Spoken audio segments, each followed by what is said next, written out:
Hi there, Adam here. Today we're going to do an XDA unboxing of the Asus transformer. Now first I'd like to thank everyone who voted for me in the XDA contest for the tablet of the year. I won an Asus transformer. So, let's get started. Wait. Sorry. I forgot about that. Old habits die hard.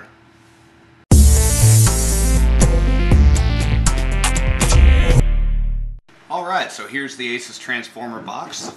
We'll flip it over and slice these content seals.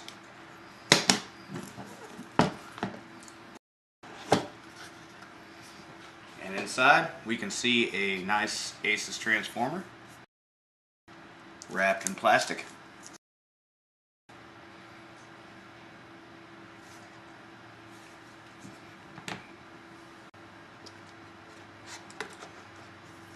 We have our manuals,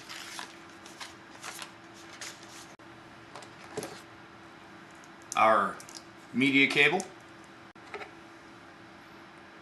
power adapter, and power brick.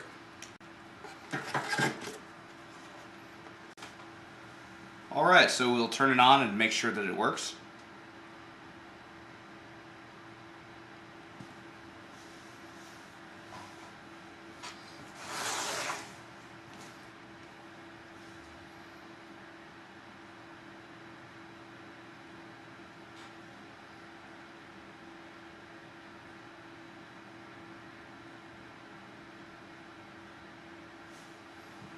We can turn it back off.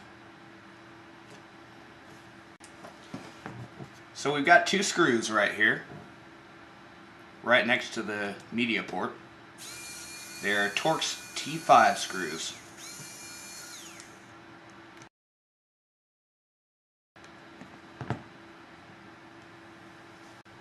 Now we can remove the front bezel.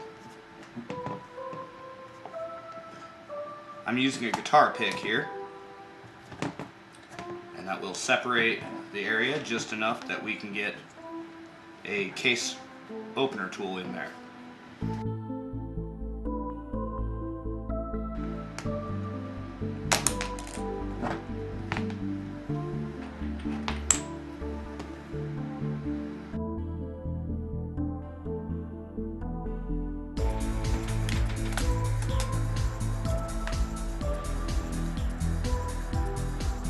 Next, we will remove the 3 screws securing the main panel to the chassis.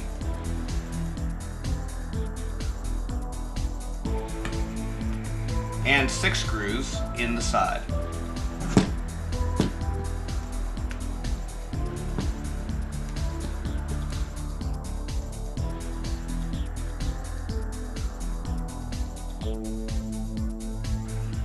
Now we can separate the monitor from the chassis. So apparently Asus has decided to put that little tamper-resistant sticker on there. Now if you take a needle, you can get right under that tamper-resistant sticker, and if you're lucky enough, you can get it to pull right up.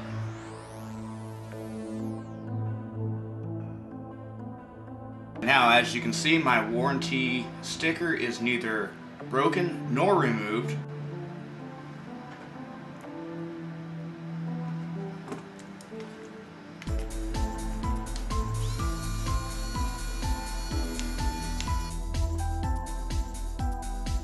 Alright, so I've been looking at this board for about 5 minutes or so, and here's what I'm seeing. We've got a main board right here. The battery will be right here. This is some sort of an auxiliary button board, and we've got our Wi-Fi antenna right here and a media board right here. So we'll start by removing the screws from these shields here. Next, we'll remove all this tape.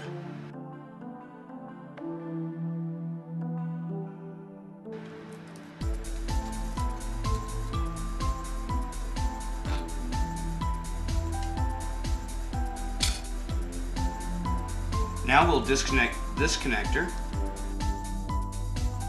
and the battery is free to be removed.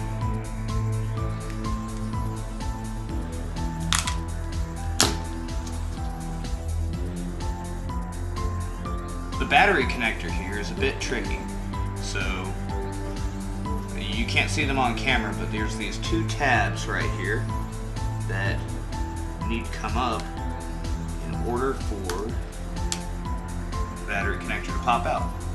Next, we can remove all the connectors.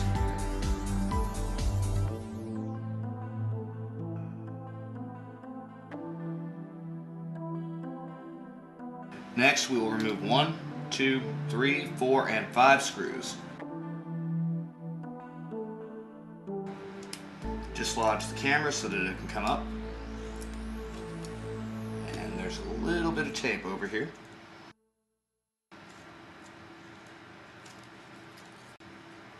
And there's our main board. And we'll go ahead and remove these shields here.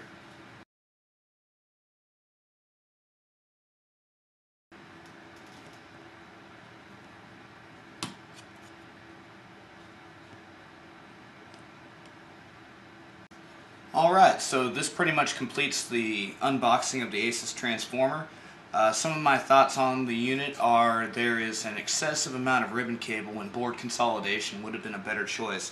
Longer lengths of ribbon cable like this tend to lead to more noise within a unit, and the back of this unit doesn't appear to contain much shielding. It looks like it's a sprayed on layer of copper.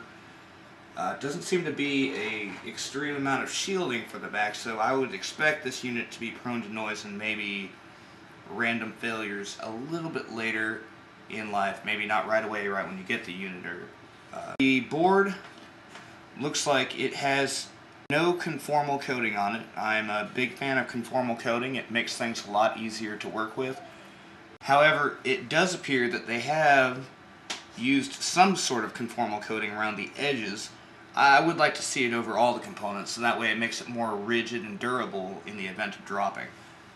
From what I'm seeing here, there are 7 circuit boards on this unit, and I'm sure that's to utilize the space more efficiently. However, I think that by consolidating circuit boards a little bit more, they could have reduced the amount of flex cable and ribbon cable that they used in this unit. Now, the Asus transformer is not an easy device to work with. I personally had to reassemble it twice to get all the connectors connected properly. So I'm going to give this a rating of maybe don't try this at home. But hey, on the bright side, for the rest of this video, I get to use this for notes. Give notes on a different note. It seems that Intel is doing their best to force their x86 based Atom processors into the Android's ARM-based ecosystem. It also seems that most people are ignoring this. What does this mean? Why is that important? For most people, this will be a neutral topic. However, for developers, this is very important. I'd like to remind you that ARM code doesn't run on x86 and vice versa. Guys like ChainsDD and Sterikson, who maintain SuperUser and BusyBox for Android, are going to have double duty. They will need to maintain 2 branches of the same code or drop support altogether. This will also lead to more fragmentation as manufacturers support their own platform-specific tools and unsupport fast boot. NVIDIA. Why use NV Flash instead of contributing to fast boot? Samsung. Why use Odin instead of contributing to fast boot? And the same goes for a lot of other companies, like the company who makes the Next 2, if you've ever heard of that. They have their own little proprietary software as well. Intel, please ensure that you continue to support full flash-all capabilities with fast boot. The thing to remember with open source is, it's always better to support an existing project and merge your changes upstream, rather than start your own. Now, Intel also has a history. Let's not forget about what they did with AMD. Now that's all I really want to say for right now. Don't forget to add me to your circles on Google+, and you can also find me in the forums. I'm Adam Outler for XDA TV.